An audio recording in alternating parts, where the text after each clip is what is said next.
শপথ নেয়ার পর আজ প্রথমবারের মতো নবান্নে এসেছেন পশ্চিমবঙ্গের মুখ্যমন্ত্রী শুভেন্দু অধিকারী। এ নিয়ে আরও খবর জানাতে কলকাতা থেকে যুক্ত হচ্ছেন দীপক দেবনাথ। দীপক, জানাবেন মন্ত্রীদের দপ্তর বন্টনের বিষয়ে কোনো সিদ্ধান্ত এসেছে কিনা, আর আরেকটি বিষয় জানতে চাই, প্রথম দিন মুখ্যমন্ত্রীর কি কি কর্মসূচি রয়েছে?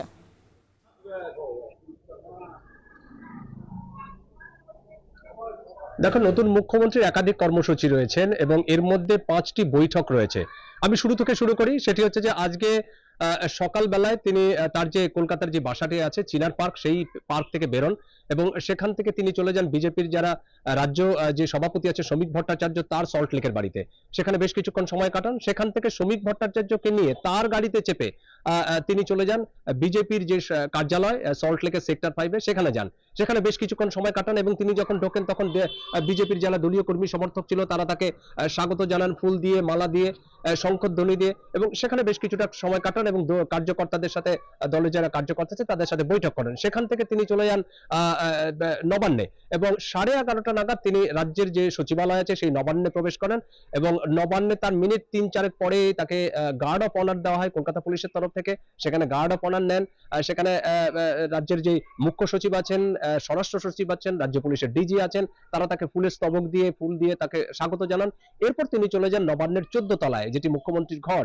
সেই ঘরে গিয়ে কিন্তু রাজ্যের যারা শীর্ষস্থানীয় যারা কর্মকর্তারা আছেন সরকারি, তাদের সঙ্গে সাময়িক একটা আলোচনা করেন। আলোচনা করে কিছুক্ষণ পরে সম্ভবত এখন বৈঠকে বসেও গেছেন। সেটি হচ্ছে যে নবনির্বাচিত যেই মন্ত্রী, 5 জন মন্ত্রী, তারা যারা শপথ নিয়েছেন সেই 5 জন মন্ত্রীর সঙ্গে বৈঠক শুরু করবেন। যে 5 জন মন্ত্রী হচ্ছে দিলীপ ঘোষ, অগ্নিমিত্রা পাল, নিশীথ প্রামাণিক, ক্ষুদিরাম টুডু এবং অশোক কীর্তনে। এই 5 মন্ত্রীর সাথে বৈঠক করবেন এবং তাদের দপ্তর কিভাবে বন্টন করা যায়, কাকে কোন দপ্তর দেওয়া যায়, সেই বিষয়টি নিয়েও সম্ভবত আলোচনা হতে পারে। নতুন কারা মন্ত্রিসভায় যোগদান করছেন বা কাদেরকে নতুন মন্ত্রিসভায় আনা হবে, কারা নতুন মন্ত্রী হবেন, সেই বিষয়টি নিয়েও আলোচনা করা হতে পারে বলে জানা যাচ্ছে। এবং এই বৈঠকটি শেষ হওয়ার পরে কিন্তু আরো বেশ কয়েকটি বৈঠক আছে। তার মধ্যে একটি হচ্ছে জয়ী যারা বিধায়ক আছে তাদের সাথে বৈঠক করবেন, রণকৌশল ঠিক করবেন। রাজ্যের যারা যে জেলার যে সমস্ত ডিএম আছেন, অর্থাৎ জেলা শাসক যারা আছেন, পুলিশ সুপার আছেন, তাদের সাথে আলাদা করে বৈঠক করবেন।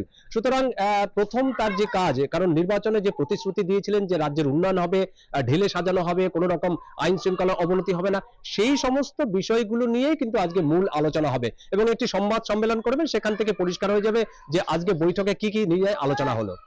স্বামী, কলকাতা থেকে যুক্ত হচ্ছিলেন দীপক দেবনাথ।